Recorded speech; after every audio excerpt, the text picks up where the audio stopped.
Welcome into the basketball podcast of Mid-America. It is December 27th. We're in that weird space right now, Ethan. We got Ethan Westerman of Whole Hog Sports with me, and Blake Sutton behind the scenes. Happy to have both of these guys with me again. We're kind of like, me and Blake and Spencer were talking about this a little bit before Ethan got here. We're kind of like in that weird space between Christmas and New Year's where, I don't know, I kind of feel useless because content hasn't exactly been flowing to me. It's been good to have like some downtime, I think, after football and basketball took off full speed, 100 miles an hour. How are you doing with this downtime? Did you get any downtime, and how was your Christmas, buddy? Yeah, it's definitely weird. You know, you're go since August with football, and then all of a sudden it's like you get slapped with it feels like the summer for a week. It's weird. Just with nothing going on, but I mean, I enjoyed it. I was so glad you had that Talia Scott Freshman of the Week story written, because I was literally texting you when you asked me if I could read that story. I was going to text you to see if you were working, because I was going to be more than happy to do it, because I haven't, as of like right now, and I'm not bragging about this, but I haven't written anything since the Abilene Christian game. So spoiler alert to anybody out there who writes about Arkansas women's basketball, just go ahead and pre-write a Talia Scott Freshman of the Week story every single week. And I can give you the exact percentage right now because that was her fifth out of 7 weeks. 7 weeks, yeah. That you have a 71.4% chance of you'll need it. So, yeah, she came through for me then. Well, really, the league office did, for being technical, but Talia did too. Oh, she had to do it for them to recognize her. For sure, and some other freshmen had to not have as good of weeks as some of them had been having, so it worked out. But it was good, a lot of downtime, a lot of pickleball playing. I'm really sore. I don't know if that means I just played a lot. I played a lot, but I also don't know if that just means I'm really out of shape, because I see a lot of people much older than me who can play pickleball for as long as I did, and they seem to be just fine whenever they get done. So never played pickleball before, and now you come in here telling us about how sore you are makes me not really want to play. Do it. Don't let me deter you. It's the fastest growing sport in America. Yeah. Imagine, is Chip teaching a class on that yet in Bentonville somewhere? He asks me about it every time I see him. I've played pickleball, I think, 2 times in my life, and every time I see Chip, he's like, "You been playing any pickleball lately?" It's an easy icebreaker. Yeah. I'll wait till I see him next time. It's going to be good. But yeah, no, like you said, it's just a weird downtime for us, I think. It's like we feel like a fish that just got thrown out of the water, because it's like we've been go, and it feels similar to me, just from, I guess, how I'm feeling about it. It feels similar to like before football season, how you're ready for because it feels like, you know, before football season, you know, there's a big thing waiting. Yeah. And right now we know, like, it's like league basketball is just like it's like, oh, it's about to really start. And each year, at least for me, like, the non-conference is fun with basketball. Like, I mean, there's a lot that happens in it. Clearly, I mean, this year you look at Arkansas, for example, I mean, ESPN doesn't have them on the bubble right now. Like, clearly it was a pretty wild non-conference schedule, but it doesn't feel like it gets real to me till conference season. I mean, so much happens in the span of a conference schedule that, like, there's always teams that weren't on the bubble that ended up in the tournament. There's always teams that were really highly seeded out of non-conference, and then they're fighting for their tournament life. Like, it all happens in conference season. So it just feels to me, I'm like, it's like the calm before the storm of just like, we are going to have 2 games a week. It's going to be playing people that you know the names of all the players on their teams. You aren't having to do as much research. Still a lot of research, but not as much. Yeah. I'm excited for it. I think this break was good for us, because I know once this conference schedule starts, we're going to be looking up in March, and we're going to be saying, "Wow, that went pretty fast." I think I just kind of feel a little bit out of rhythm, because Arkansas's played, 3 games. They've played 3 games they played 4 games this month, and it's December 27th. I'm ready, like you. I think I'm about ready to get into that rhythm and routine with a game on Tuesday or Wednesday, and then Saturday, and then knowing that that's what's coming. I'm over these 9 days between games, and I'm gonna be real honest. It was very nice over this Christmas break to only open my laptop to watch like a docuseries that I'm really into on HBO Max. Like that was really nice. Like you don't get to do that very often. Eric Musselman probably really enjoyed going to San Diego for a few days. Like it seemed like it was really a few days. I was like, you got back to Fayetteville pretty quick. Yeah, I mean they had practice Christmas night, and they were going to jump back into 2-a-days. I don't exactly know when we're going to talk to him. I haven't gotten an email from Mike Kaywood yet, so I would imagine that availability is going to be on Thursday, so 2 days before the game. Arkansas has got a really tough test coming up against UNC-Wilmington. I think any of these UNC-whoever schools, those teams can give you some fits. And we talked about UNC-Wilmington on the last podcast. They went to Rupp Arena and beat Kentucky to open the month, and they were really, really impressive. And then all of a sudden, Kentucky's taking their new floor up because they took an L on that court. So it's a tough team to face. And then Arkansas is going to get right into SEC play, but I think it's after another week off. Like I don't think the opener is until January 6th against Auburn. Before we dive into kind of a 2023 Arkansas basketball year in review. I don't know if anybody would be interested in that. I just kind of want to take a look back. This will be the last podcast that we do before the calendar hits 2024. Christmas gifts. What do we get? What's kind of like at the top of the list in terms of things that you guys got? This is me personally, or am I gifting this basketball team again like we did last time? Oh no! I mean, what did you get for Christmas that you liked the most? You know, I really haven't even thought about it. Ethan got too much stuff. I really did. I think that this is like, I'm a recent college grad. I'm 23 years old for all of you out there. I think this is the first Christmas I feel like I've reached, I guess, the adult stage of I was like, oh, I'm just glad to be with everybody. Like, I really didn't care. Like, I was like, and you got family all over the country. Yeah, it was just fun to be with people. I guess if I'm picking a gift, I got, Ethan's favorite gift was family time. Probably family time. I'm picking the really wholesome answer. Your mom will love that answer. I will give my older brother a shout out though. He lives in Connecticut, and he brought back some authentic, I guess from Vermont or somewhere, some authentic maple syrup, and he gave me a bottle. So shout out to him. I'm sure the pancakes will be the next time busted. Yeah. What'd you get, Blake? I saw the shirt that you got your dad that's got your daughter's face all over it, dude. That was so good. Because you see those targeted ads on like Facebook and Instagram. I think it was that T-shirt where it's got the dog named Tater Tot, like with Tater Tot's face all over the shirt. But you made that for your dad with your daughter's face on it. That was perfect. Yeah, my wife put that together. She was a little worried because the website she got it from was pretty sketchy. It was called buyhimgift.com. And she was afraid, like, I don't know if this is ever going to come in. But it came in before Christmas, and she got my dad one, and she got her dad one. And they really stole the show on Christmas morning.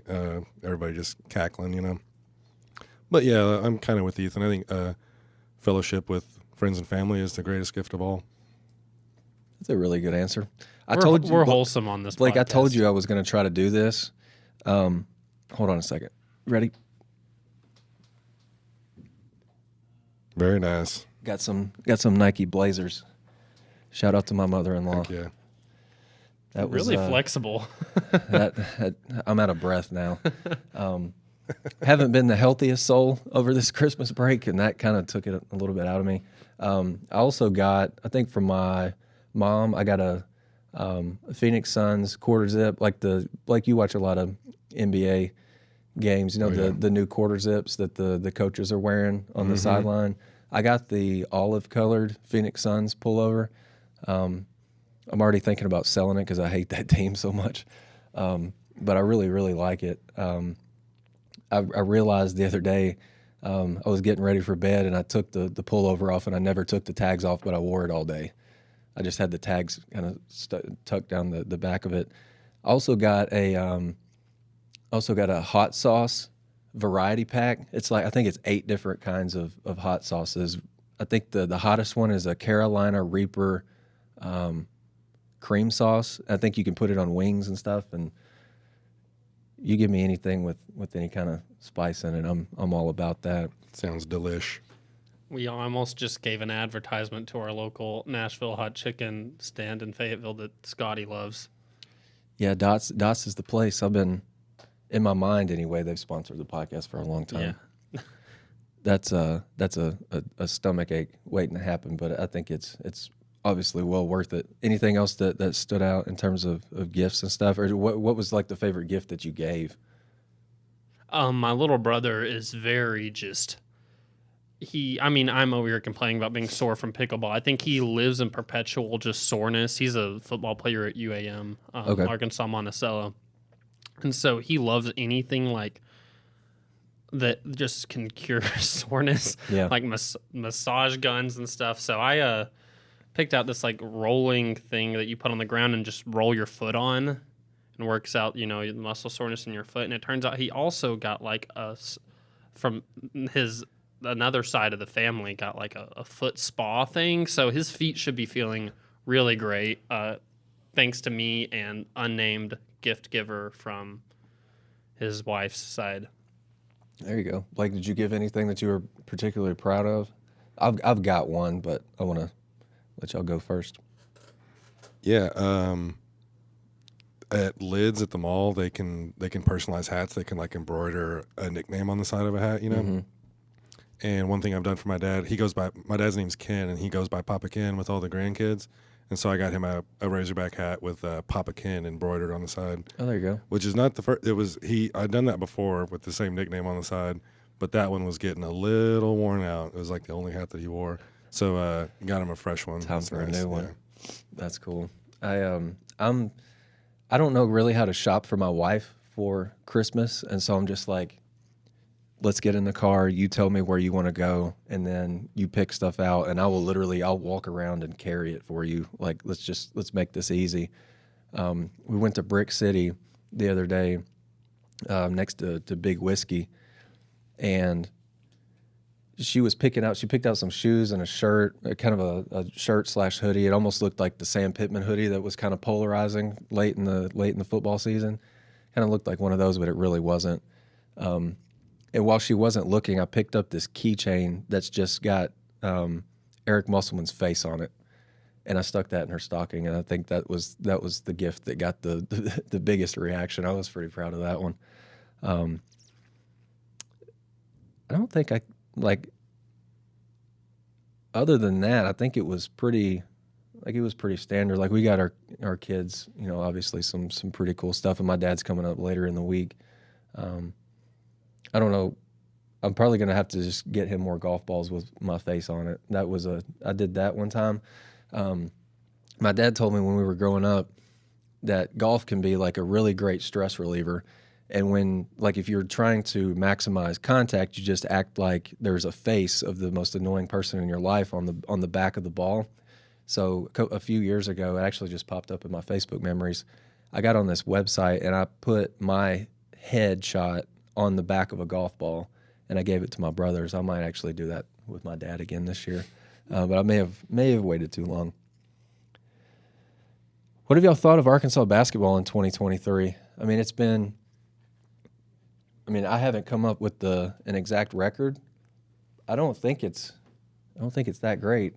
But it's been an interesting year because the two teams that Eric has had in this calendar year, really, really young, but a really, really talented team last year, that I don't know that like they ever really figured it out, but they figured it out for like maybe their second biggest game of the year, obviously. And then this year, Arkansas comes in with all these expectations. Man, they're top 15 in the country to start the year, and it's been a strange season to this point, to where like Arkansas is not even receiving votes in the AP Top 25 anymore.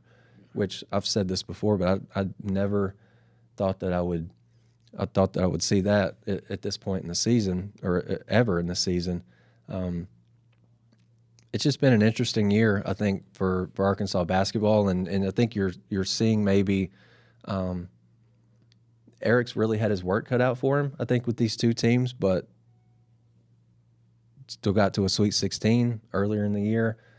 I mean, there's a lot to be There's a lot to that's going to unfold in front of us in the next few months, but just any thoughts in general on what Arkansas basketball's been this year? Well, going back to last year, it's funny. The NCAA tournament is I've always thought it's a really strange way to crown a champion. It's not like any other sport where it's win in advance and you lose and your season's over. Other sports don't really crown a champion that way in a tournament.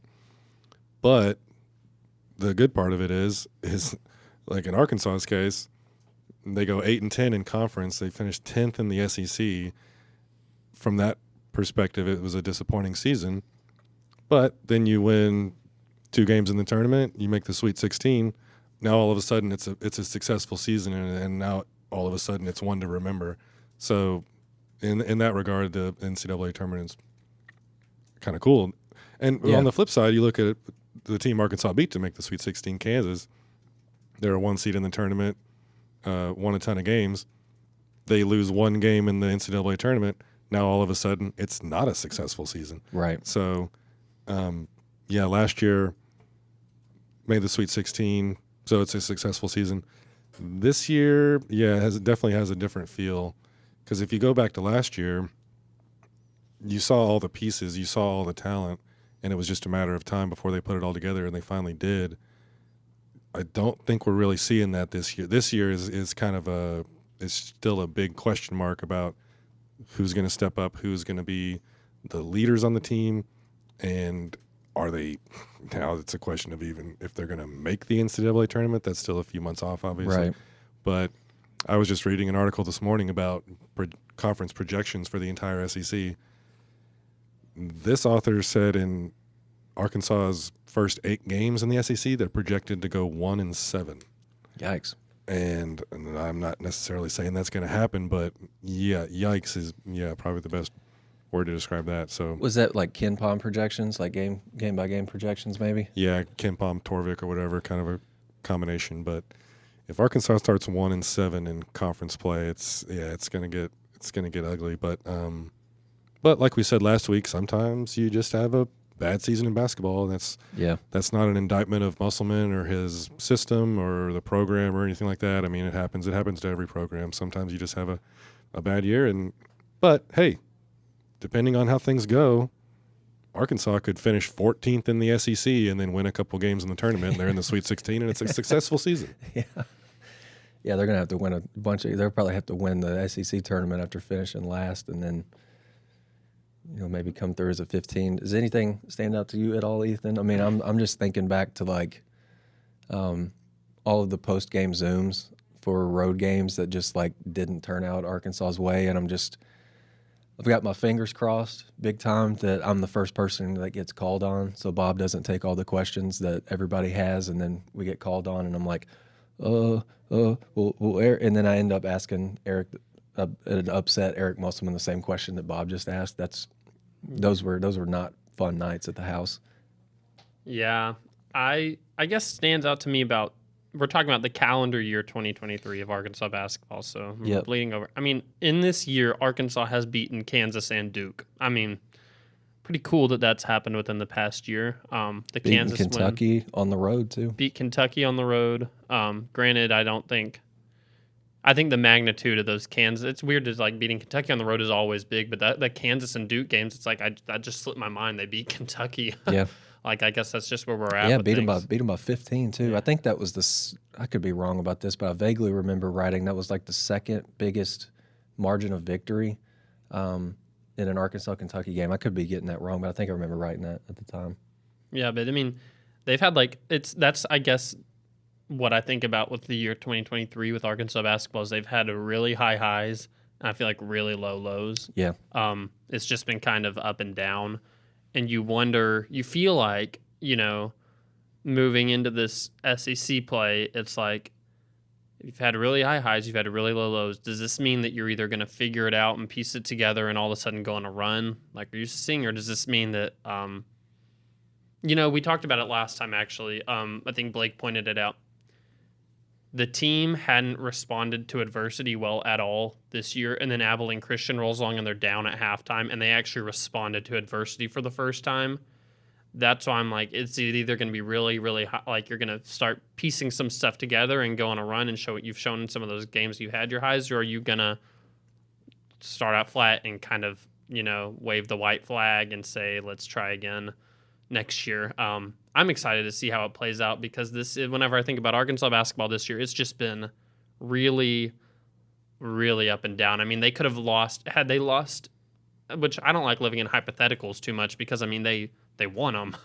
But say they lose to Illinois in the first round of the NCAA tournament last year, there'd be a totally different feeling about Arkansas basketball right now than there is. If they lost to Duke at home this year, there'd be a totally different feel about this season because you're kind of hanging your hat on that right now. Like, oh, well, this team did beat Duke, and Duke's figuring it out now too. It's just you wonder with this team, are they gonna figure it out and you're gonna be reminiscent of years of the past, or is this team really that much different? Like it feels like to us at least, and they're not gonna have as successful of a season at all. I think that Illinois game in the NCAA tournament, man, if you lose that, I think what Arkansas basketball fans would be hanging on to right now is the Duke game this year, obviously, and then the fact that Illinois now is really good. Like Terrence Shannon, I don't know if y'all have watched much Illinois basketball. I watched bragging rights. I've watched a few Illinois games because Saracen made the game more interesting. But Terrence Shannon is probably one of the best guards in the country, and I think that Illinois team is top 15 in the country, and they just smacked Missouri around. But the Kansas, like we mentioned, that Arkansas has beaten Duke, Kansas, and Kentucky in this calendar year, which I don't know how many other programs can claim that, which is probably not that many that fit that criteria that played them like Arkansas did. But the Kansas game, do you feel like it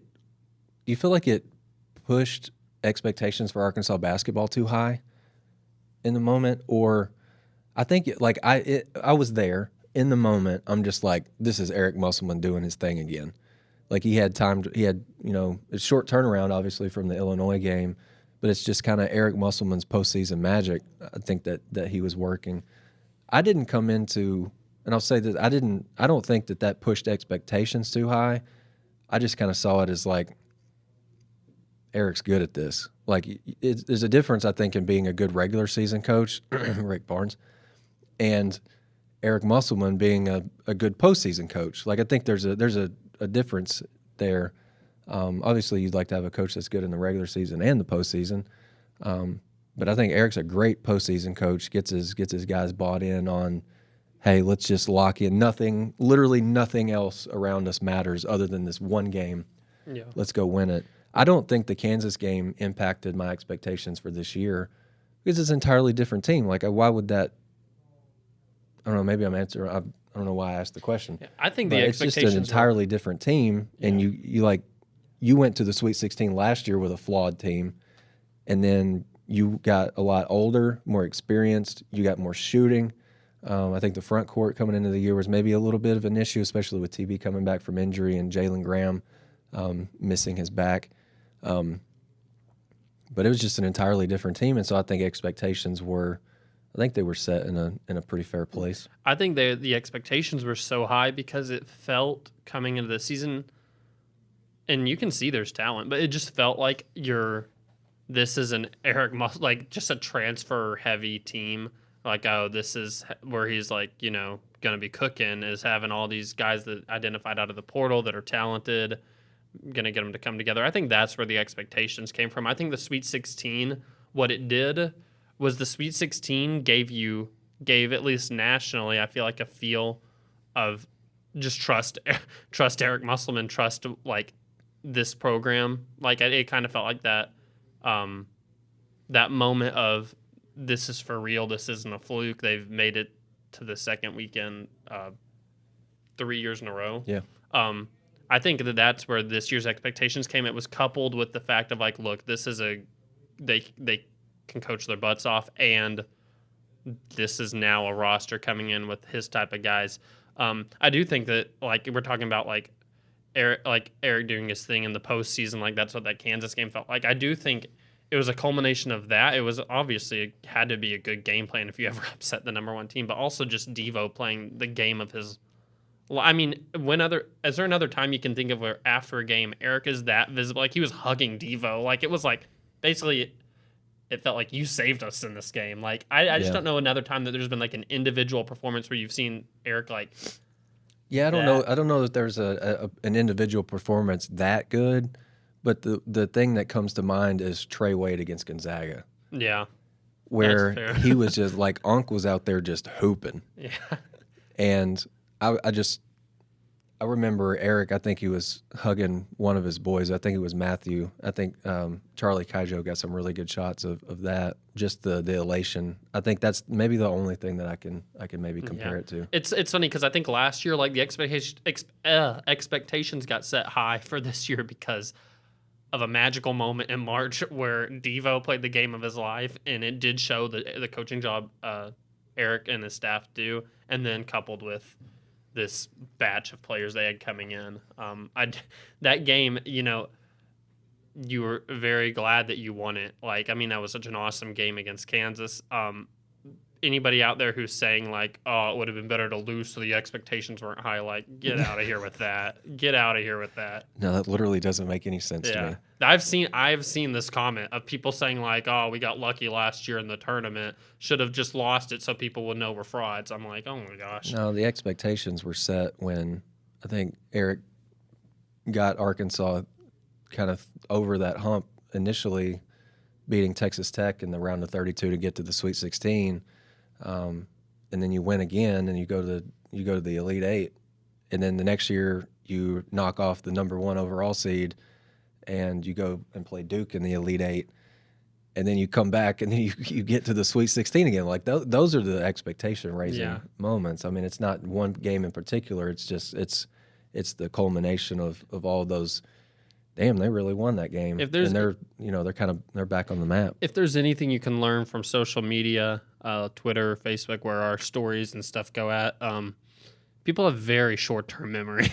Very short-term memory. They forget a lot of this stuff. Yeah, I think the whole staff needs to go because they beat Lipscomb by 3. Yeah, I mean it is. It's kind of like it's. I've seen some pretty wild, outlandish stuff from, comments wise on Facebook and all that. I want to go through real quick. I think one of the words, or this may not be real quick. One of the words that kind of comes to mind with Arkansas basketball in 2023 was just, I don't know if chaotic is the right word, but if you kind of run through I'm not going to run through all of these games from last season starting in January, but there were some things that happened that just like, oh, that happened this year. That was this year. You open the year with a home win over Missouri, and then 2 games later you've got Alabama at home, and you're down. You got Jalen Graham going God mode, and then he gives up a couple corner threes, and Arkansas ends up losing at home to Alabama by 15. The next game, you go get your doors blown off at Vanderbilt. I see what you did there. And then, no pun intended, but that was pretty sharp on my part. And then you go to Missouri, and there's that blown call in the lane, I think, where Devo tried to take a charge, and then the SEC had to put out a statement saying that they got the call wrong. And then Adam Miller and LSU came to town, and Adam Miller, going back to the SEC opener, Arkansas at LSU, there was lots of fireworks in that game. Arkansas lost narrowly in the same night that Arkansas football almost blew a huge lead to Kansas in the Liberty Bowl. But Adam Miller was tweeting before Arkansas LSU was like, "We're coming to Fayetteville. You don't want that smoke or whatever." And then Arkansas holds LSU to 40 points. That was good. Then Arkansas goes to Kentucky, wins by 15. Jalen Graham goes God mode again against Florida. Then Arkansas almost wins at Alabama. And then, just about time for the SEC tournament. Nick Smith hits a jumper to beat Auburn in the SEC tournament. Then Arkansas turns around and loses to Texas A&M. They go to the tournament, beat Illinois, beat Kansas, lose to UConn. I mean, that's a pretty freaking up and down, chaotic, like helter skelter. Don't know what you're exactly going to get. I think I'm going to remember that team from last season. Obviously, I think Anthony Black stands out above anybody else. I mean, we're pretty soon. I know me and Matt, and I think you're going to do it too. Just like your favorite stories that you wrote in 2023. I think I picked 5, and I was this close to making 2 of my Anthony Black stories in my top 5.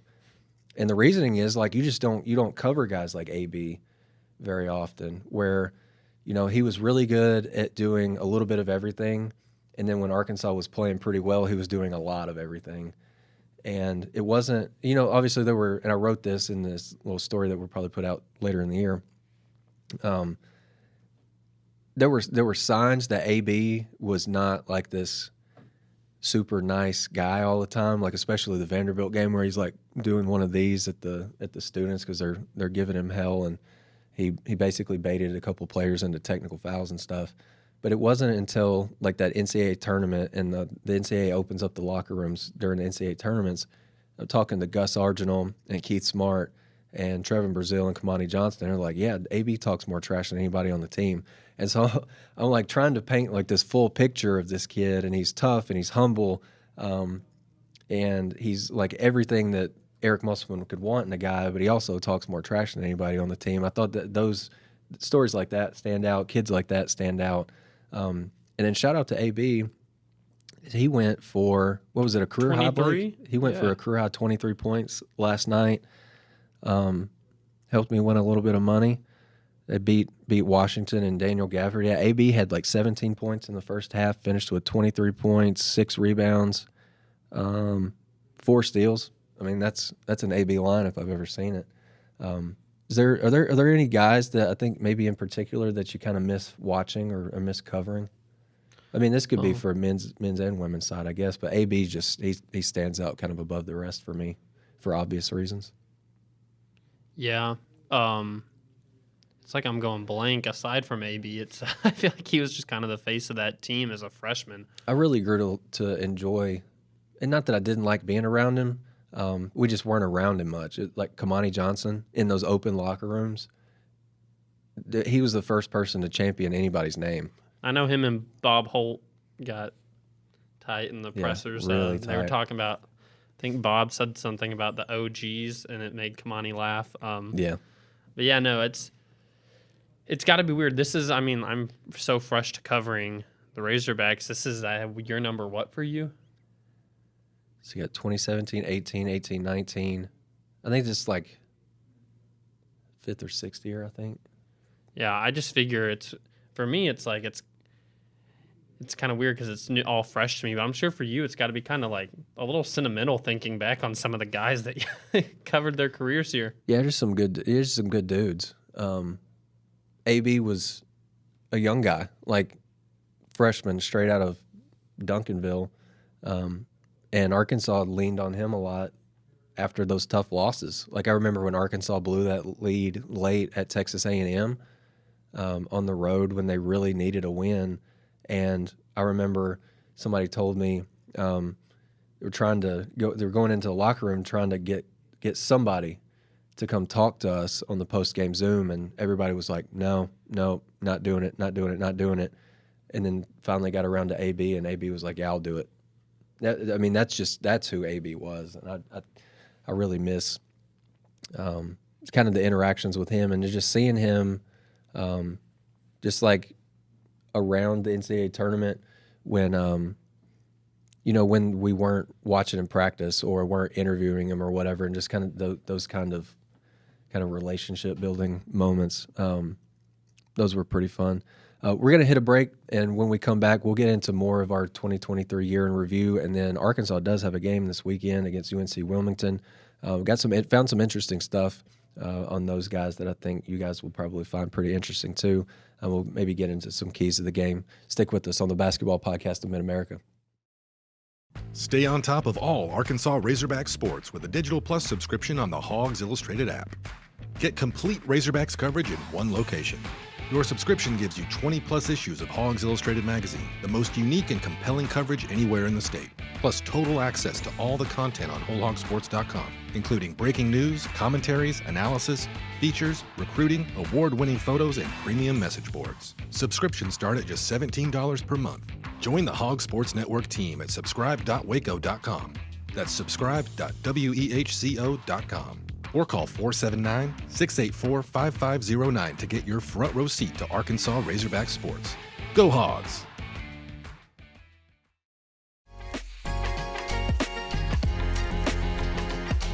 Welcome back into the Basketball Podcast of Mid-America. Me and Ethan were talking during the break about where we wanted to take this to next. I didn't write a script at all. We're just kind of winging it.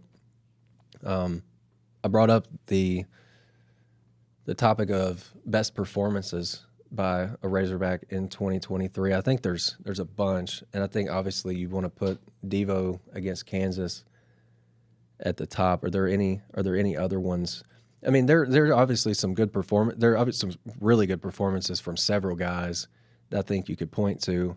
I think obviously the Devo against Kansas performance is like maybe in a class of its own, just given the magnitude of it and the stage that it was on. But another one that really stands out to me was Tremont Mark against North Carolina in the Bahamas. I mean, and maybe it was just because I was like from here to the screen that I can see Blake on, like 10 or 12 feet away from the action. But he was phenomenal, man. He was pretty much the only guy on that team at that point on the third game in 3 days that had a pulse. And he was just, I've tweeted this several times in the past, he was in his bag like his fries were at the bottom. Hitting mid-range pull-ups, threes, getting to the rim, you name it. Obviously that game was marred for him by that injury with less than 2 minutes left. But I think that's one that might be, honestly, that might be my number 2 performance of the season. If I had to name a couple other ones, Jalen Graham's gotten loose in some games too. Like that game he had against Georgia was phenomenal. I think it was Florida. I was about to say Castleton Nick was Smith out. against Georgia. Nick Smith Stick was in my good head. against Georgia. I think he scored like 30. They scored 30 in that game? Or am I making this up that it was a way bigger game for him than it actually was? He ended up with 26 in that game. 26. It felt like 30 to me. I remember he was in his bag moments of that game. Yeah, I can't think of too many more just like crazy good individual performances. Since I cover the women's side, I'll give you 2 over there though. I watched Sailor Poffenbarger get 23 rebounds in a game against Florida State this year that it set a program record. It felt like anything that missed, she was grabbing it. It's Right. weird whenever you're looking at someone, you're like, oh, that's such a crazy performance that sticks out to me. But I mean, she was rebounding like her life depended on it. Right. And then I went to SEC women's tournament last year in Greenville, and Chrissy Carr, who is a grad transfer on that team last year, she scored, I think, 34 to win their game against Missouri. And there was a moment where it was like, she's not going to miss. Just get her the ball and she's going to make it. So those are the 2 that stand out. Yeah. Talia Scott, if you're listening to this, you're going to give me plenty of these moments that I'm giving Sailor and Chrissy their shine right now. Just but a year from now, we'll have that one on a tier of its own. Whenever we're doing the recap next year, I'll have 5 of yours ready to go because they're coming. They're already there, but I mean, Right. I could choose some, but I'll wait till she gives us a 40 ball, which will happen at some point. Oh, I'm sure. So. Blake, do you have anything that stands out to you? Yeah, the image. I know we already talked a lot about Anthony Black, but kind of the image that sticks out for me the most was that game at Kentucky when I think it was still before halftime, but Anthony Black got a steal kind of at the middle of the court and then ran down and dunked it, and I think it ended up putting Arkansas up by like 11 or 12 at the time. And the Kentucky players looked so deflated. The crowd looked so deflated. It was just a really satisfying moment. And that was a game, I think we talked about it maybe a couple pods ago. That was the game following that South Carolina game that was a real scare for Arkansas. And to see them come out like that and respond and beat Kentucky on the road, Anthony Black's performance in that game was really good. That's kind of the image. When you started talking about like individual performances, just that image of him getting that steal and then dunking it, that's kind of what the first thing that popped into my mind. I've got that box score pulled up. He had 19 points, 4 rebounds, 5 assists, 1 block, 5 steals. That's stupid. Yeah, pretty good. On the road for a freshman in Rupp. That's pretty outrageous. I was trying to think of some other ones. That Arkansas put up 97 in that game against Georgia. Nick Smith went for 26. Ricky Council had 22. The game before, Jalen Graham got absolutely loose. He had 26 points on 12 of 14 on 2-point shots. I think maybe that Nick Smith game winner in the SEC tournament against Auburn, I think that was really big because that team went into the SEC tournament knowing that it had to do something there. If Nick doesn't hit that shot, dude, Arkansas already got in with a win. They got in as a 8 seed or 9 seed. They were in the 8-9 game. I don't remember which one they were, but and that was with that win. And that was, I remember whenever the seeding came out, it was kind of like, oh, that might have gotten a favorable seed. Yeah, for sure. I'm thinking about too the Mitchell twins teaming up to kind of slow down Oscar Tshiebwe in Rupp Arena too. I think that one was pretty big. Seen some pretty good opposing performances too this year. I think like the one that stands out obviously is Antonio Reeves. Oh my goodness! And Bud Walton, he put 37 on Arkansas, and then R.J. Davis went crazy in the Bahamas against Arkansas for North Carolina, and then David Jones did it like the day before. Who was the Greensboro dude? I know it first half. That was Keyshawn Langley. Keyshawn Langley. Yeah. That dude also had a phenomenal individual and then, performance. Trevin Brazil in the Bahamas, he had a monster double-double there. Caleb Battles had some really big games. He had 21, 5 and 5 against Duke. Like those are pretty special numbers to put up against a blue blood in an upset. This may be recency bias on my part, but if we're talking about kind of impactful performances, Tremont Mark the other night against Abilene Christian in the second half, Arkansas was down by 7. I'm watching that game and I'm thinking, are they going to respond? And they haven't responded to adversity this year. Are they going to do it now? And then right when the second half started, didn't Abilene Christian get up by 10? And I'm thinking, oh no. But then here comes Tremont Mark, and what stood out to me when he finally started getting to the rim, it looked like he was having fun playing basketball again. It looked like something woke up in him, and it was contagious too. And the whole team started acting like, okay, they're having fun playing basketball. This isn't just like a job that they had to come do. Right. And his play really kind of jump-started the whole team, I think.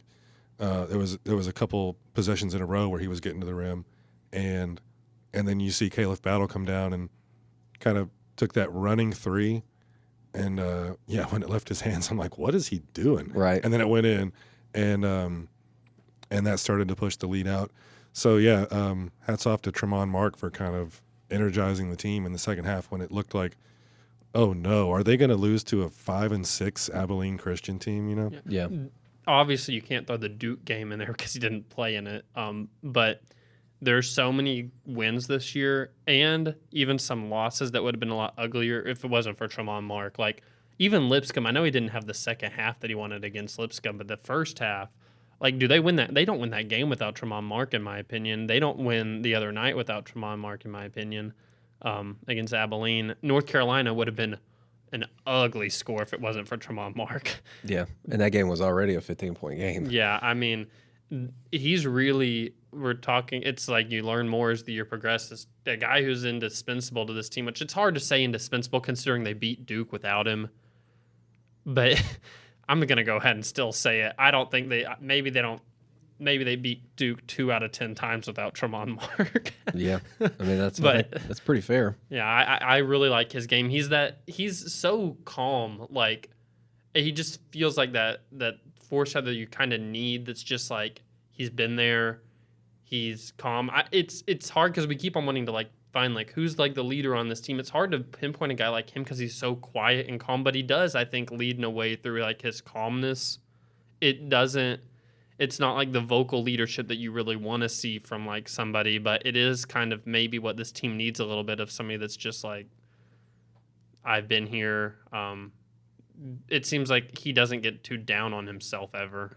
So I like what he brings to the team for sure, and I really like his demeanor about it. He's so soft spoken, and Bob Holt actually made a really good point about this. Is like after a game, you'll hear a press conference and it won't stick out to you what Tramon Mark is saying because I think of the way he's saying, he's just kind of quiet. Like, but then you'll go back and like actually transcribe what he said. You're like, oh, he gave you some great stuff. You just didn't notice Consistently does that. Yeah, it's no doubt. I think that he's kind of that quiet leader at least. I remember when I did the Tramon Mark commitment analysis when he pledged to Arkansas. I think it was on Easter. I was actually in Walmart in Centerton about to go visit my mom when he committed. So shout out to him for that. I pulled up his CBB analytics. The weekly shout out to CBB Analytics. Last year, Tramon shot 47% on 66 attempts in the mid-range, and then on short threes, he was 36.3% on 91 attempts there. And I would be willing to bet that maybe 80 to 85% of the shots that he took the other night against Abilene Christian were probably in those two zones. So I think Tramon's really good, really gifted offensive player. I think he's got a pro future because he's got such a bag offensively where he can, obviously if you play up on him, he's thin and slippery and just quick enough to be able to get by you. He's got a jump shot that I think is still a work in progress, but he's still he's hitting them. What is he at 40% for the year shooting the three? Yeah, he's 42.9%. Honestly, wish he would take more, but I don't blame him for not because his mid-range game is pure. He can get to the rim too. I think that's a kid that knows who he is first and foremost. Do you want to talk about the Abilene Christian game a little bit? There was maybe a little bit of a development for Arkansas in that game. I don't think we mentioned it somehow on last week's show. Keon Minifield, the 6'1", 150-pound guard transferred from Washington, he committed to Arkansas in April. I think he was right before – I think he was like maybe a few days before Tramon Mark committed.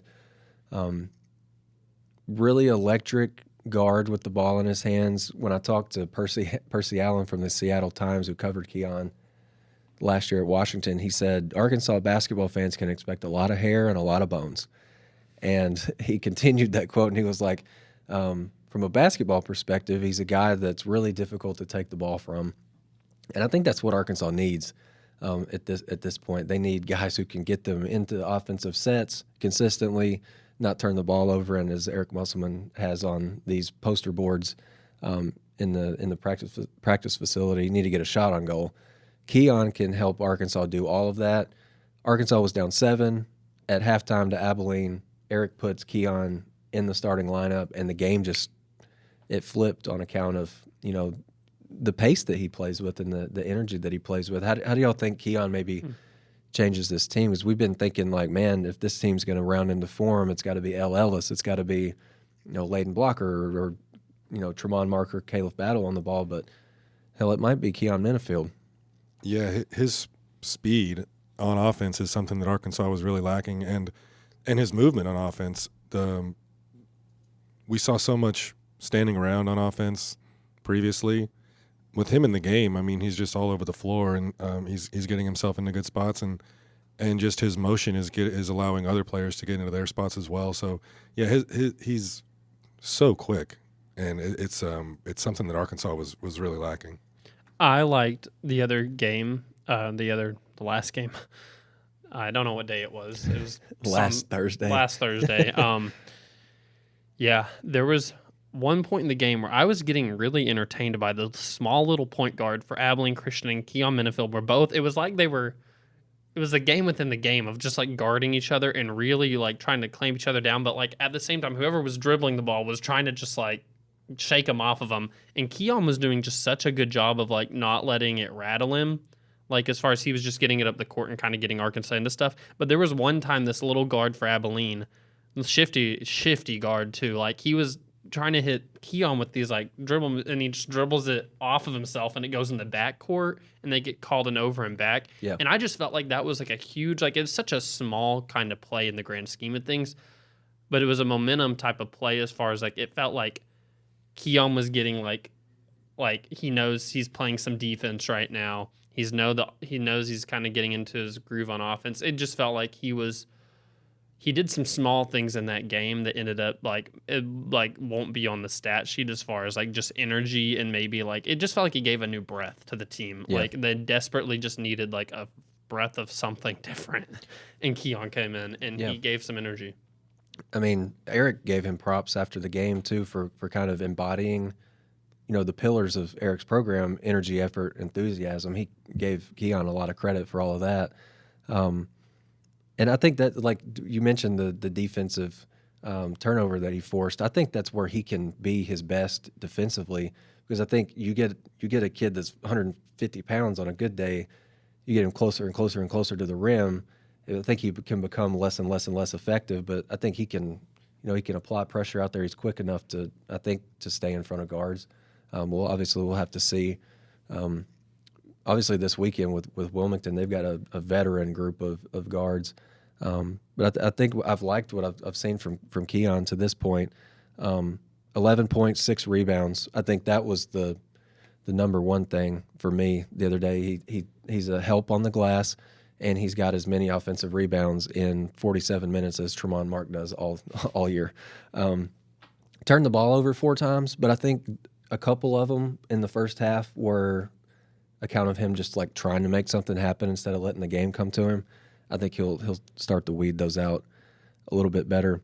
CBB analytics, I looked at, Keon's only played 2 games, and I can't do like a specific search for the last 2 games to see how he's affected Arkansas's offense and defense. But the last 5 games, obviously Keon's only played 2 of those. He's plus 23. Arkansas's plus 23 when he's on the floor. Arkansas's offensive rating went up 16.7% over when he was off the floor. And then Arkansas's defensive rating went down 10.1 versus when he was off the floor. So I think that's a net rating of 26.8, and that is a net rating that Eric Musselman likes. And so I think you're going to see more and more of Keon moving forward. I think his pace changes a whole lot. It will be interesting to see him in SEC play, though. I really am interested. It's one thing to see what he's done against Lipscomb and Abilene, and we really like what we've seen. It's just, goodness, there's some dudes in the SEC, and you just wonder if his size will ever come in, especially on the defensive end. But at least on offense, I think that's undoubtedly he gives a breath of fresh air of just movement that you need. One of the things I saw the other night in the Abilene game was they put Keon and a big in pick and roll action, and they forced the switch, and then the screen setter just like immediately ran to the block, and it's Keon Minifield's man guarding whoever Arkansas's big was in that action. I think Arkansas can take advantage of that, and now it just comes down to Keon getting a pass over the likes of like a Janai Broom or whoever. But I think there's some things that Arkansas can take full advantage of with Keon. So I'm really intrigued to see how he does this weekend against Wilmington. I guess we can dive into Wilmington now. 9-2. They've played 3 teams this year who are non-D1. So if you take those 3 games out, they're 6-2. But got a road win at Kentucky, road win at Georgia Southern, road win at Marshall, road win against UNC Asheville. So this is a team that's not accustomed to, or not unfamiliar with playing on the road. I'm writing this morning before we started recording. I started writing the what to watch for this Wilmington game, and the first thing that stood out when I looked at Wilmington's KenPom page was they're second in the country in turnover rate offensively. They only turn it over 12.6% of their possessions against Division I teams.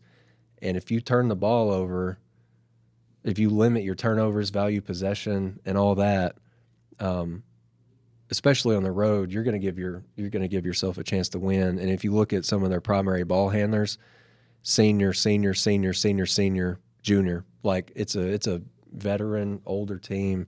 I think Arkansas's got its work cut out for it. I haven't seen a point spread to this point on the game. But I think it's going to be another one of those games where Arkansas is they're going to have to feel Wilmington out, maybe try to create some turnovers, get easy buckets. But it's going to be I think it's a really, really good last pre-SEC test. Yeah, it's can't be sleepwalking into this one for sure. I mean, you can't in any game, but really, I feel like Wilmington's they're a dangerous team. They haven't talking about like they've been on the road a lot. They haven't lost since before that Kentucky upset. They're on a 4-game win streak, so they got to be feeling good about themselves right now. They know that they can beat an SEC team, so it's just really a team that don't take lightly. Don't be looking ahead to Auburn on the other side. I know we can do that because we aren't playing this game. Right. The players better not be in that mindset of looking I at don't Auburn. have to guard Trezarian White at all. Yeah. So. Yeah, we have a photographer here, Andy Shoup, and Superman. He's a Kentucky fan. We won't hold that against him. He's from there. He's not like a bandwagoner Kentucky fan. But he made a good point after the UNC Greensboro game. These guys that play for these, whatever you want to call them, directional dash North Carolina schools, these are guys that got passed over by Duke and North Carolina and NC State and Wake Forest and all of those big North Carolina powerhouse teams. So these guys play with a huge chip on their shoulder, and they play like they've got something to prove. And that's why you can't take any of these North Carolina directional schools lightly. Arkansas has already experienced that with Greensboro. Sure. Yep. And Kentucky lost to this UNC-Wilmington team. So yeah, you can't take these North Carolina schools lightly. UNC-Wilmington, I just wrote this. They've got a turnover rate under 10% in 3 of their last 4 games away from home. The one that they had a turnover rate over 10% was the Kentucky game. So it's not necessarily like you make them turn it over more than 10% of their possessions, you're going to win. They've only got 3 guys that have turned the ball over more than 10 times, which is pretty impressive. I think they've got 56 less turnovers than their opponents. Anytime I think you can get that far or that much of a margin in the turnover disparity, that's going to be probably pretty good for you. Trezarian White is a guy from Mansfield, Texas, 6'7", 190, small forward. He just put up 27 on Marshall. He had 27 against Kentucky, 27 points, 10 boards. And so Arkansas is just going to have to be really, really aware of him. And then I think this guy's name is Shaquem Phillips. He's in his 5th year with Wilmington. Just another older veteran guy that kind of knows what the hell he's doing, which was really good to have on the road. ESE, you got some emails coming in pretty hot and heavy. You probably need to get out of here pretty soon. We can wrap this up, but Arkansas, UNC-Wilmington, that game, if you're not aware, has been moved up to 4 o'clock on Saturday. The game will be on SEC Network. So if you show up at 6 o'clock, you're probably going to run into a lot of people, but they're going to be leaving the arena. So make sure that you notice that game time change. 4 o'clock on SEC Network. Arkansas is looking to close out the non-conference portion of its schedule at 9-4. I think we probably both expected Arkansas to be 10, 11 wins in the non-conference. But I think if Arkansas beats Wilmington on Saturday, they will close out the non-conference portion of their schedule with 5 wins in their last 6 games. The vibes right now don't necessarily say that, but that's what the numbers are. And then if Arkansas, they've got some time off, they got a week before Auburn comes here for the SEC opener. I think the energy will be pretty good. And I think even maybe more importantly is like you beat Wilmington, you give yourself a chance in league play to really make it up. If you mess around and slip up to Wilmington, you've put yourself in a position to you better in conference play, like finish top 3, somewhere up there. You better finish really high in conference play. You take care of Wilmington, you don't have to be – you're still going to have a strong conference season, don't get me wrong. But, I mean, you really just – this is a game you can't really afford to lose, in my opinion, heading into the conference play because you have the Greensboro loss.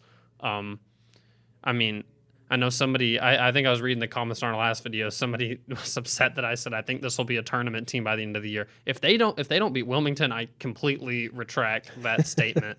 I think that if you lose to Greensboro, I mean, look at the team that lost to Hofstra that one year.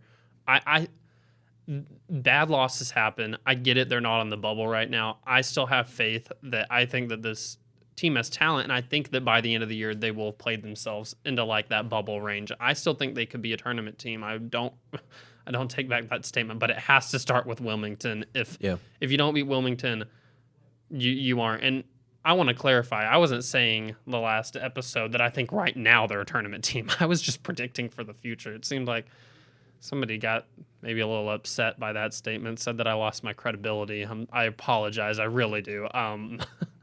But if they lose to Wilmington, I will go in and I will type in an apology and say, you got me.